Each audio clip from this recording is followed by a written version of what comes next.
Kayo guys, alam niyo kung anong ikot ng mundo, kung pakanan o Tanong mo pakaliwa? sa kanila, yung manonood na yun. Alam mo? Ano ka dyan? Nahihirapan ako sa mga tanong eh. Alam ba ninyo kung paano ang ikot ng mundo, kung kanan o kaliwa?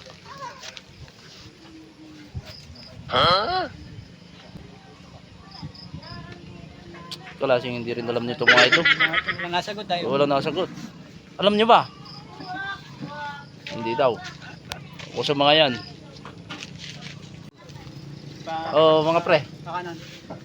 kumpare at maging kumpare, may tatanong lang ako sa inyo ah. Ito wala pa nagtatanong na kahit sino. Paano ba talaga ang ikot ng mundo? Pakaliwa o pakanan? Ano nga ba yan? Nagtanong ka na naman ng mahirap na tanong. Hindi naman namin alam yan ah. Wala bang madali-daling tanong? Ayun na nga ang madali, hindi ko rin nga alam kung paano nga ang ikot ng mundo. Kung pakanan ba o pakaliwa, pag tumitingin naman ako sa langit, pag ganun ng ulap, pag minsan pag ganun. Hindi ko rin alam. Ba't mo sa amin mo tinatanong yan? Ikaw, Hirap naman ng mga tanong Mahirap mo. naman yung tanong mo. Madali-dali namang tanong. Ano ba? kaya nga yun na nga, mas madali na nga yun kung paano ang ikot ng mundo.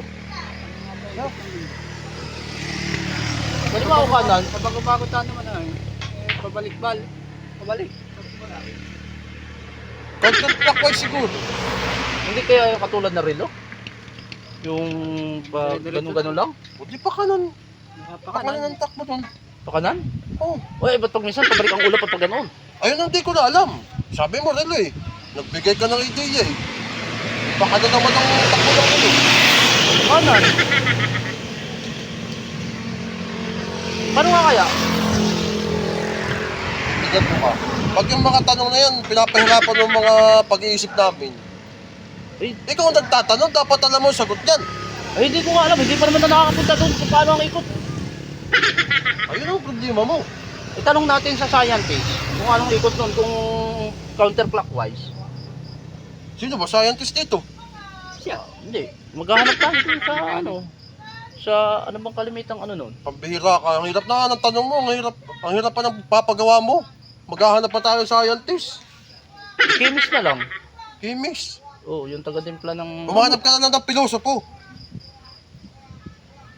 Paano nga kaya ang ikot nun? Pero ba't sasabihin ng mundo? Eh, bilog, ba't sabi nung ano yung inarating na daw yung apat na sulok ng mundo? Baka gradrado. Ang mga tanong mo. Hindi kaya gradrado yun. Ba't may apat na sulok ang mundo? Aba malay ko. Sino pa nagsasabi sa'yo na? Oy, nadinig ko lang dati sa Batman. Kontrado yun. Ay, kalukuhan yun. Pag hindi ubal, Kalukuhan yun. Huwag ka maniwala dun. baka ubal kaya ano. Siguro. Bal nga yun. So, ang ikot ng mundo ay pakanan. Ba't pag natingala naman tayo ay pakaliwa yung ulap?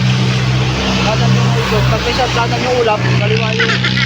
Hangin lang yun. Huwag kang papaniwala sa mga ganun. Mga ng akin baka pabalik-balik ako Hangin na lang ito. yun. Kaya nang malito. Huwag mo na kaisipin yan. Baka masiraan ka pa ng ulo. Sisiraan ka dyan ng ulo pag iisipin mo masyado yan. Huwag mo masyadong damdamin.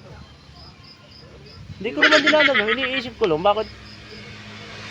Kung ano nga talaga ang ikot ng mundo. Kayo guys, alam niyo kung anong ikot ng mundo, kung pakanan o Tanong mo pakaliwa? sa kanila, yung manonood na yun.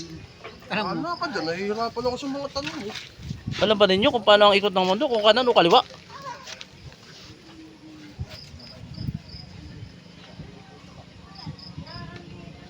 Kalasing hindi rin alam nito mga ito. Walang nasagot tayo. Walang nakasagot.